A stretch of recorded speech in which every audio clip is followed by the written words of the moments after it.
আমি তো বলেছি এই রায়ে আমি কষ্ট পাচ্ছি। মাননীয় ট্রাইব্যুনাল যে রায় দিয়েছে সে রায়টাকে মেনে নিয়ে আমার বক্তব্য হলো এই যে এই রায়টা ভিন্নভাবে হইলেও হইতে পারত, হয়নি, যেটা আমার বিপক্ষে গিয়েছে।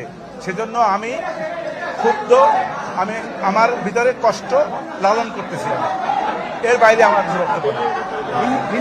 আপনার করার সুযোগ নাই। আমি তো কষ্ট পাচ্ছি। আপনার মুখে হাসি দেখা যাচ্ছে, কেন কষ্ট পাচ্ছেন? আপনি বলেন কেন কষ্ট পাচ্ছেন সেটা বলেন। আমার এই জন্যই কষ্ট পাচ্ছি, আমার আসামির সাজা হয়েছে সর্বোচ্চ সাজা। আমার কষ্ট দেবে না, আমি কষ্ট পাচ্ছি। আর আমার পক্ষে এই মামলায় কোনো এপিল করার সুযোগ নাই যতক্ষণ পর্যন্ত আমার ক্লায়েন্টরা এসে মাননীয় ট্রাইব্যুনালে সারেন্ডার করবেন অথবা তারা কোনোভাবে গ্রেপ্তার হবেন।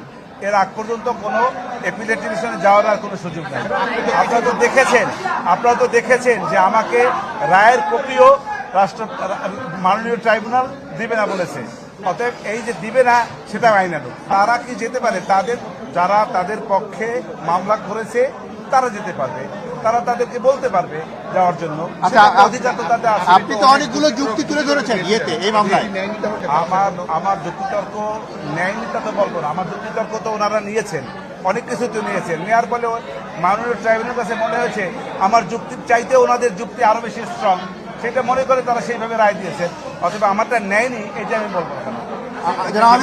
আপনি যে সমস্ত যুক্তি দিয়েছেন,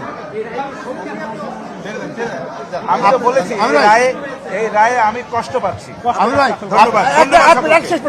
ধন্যবাদ।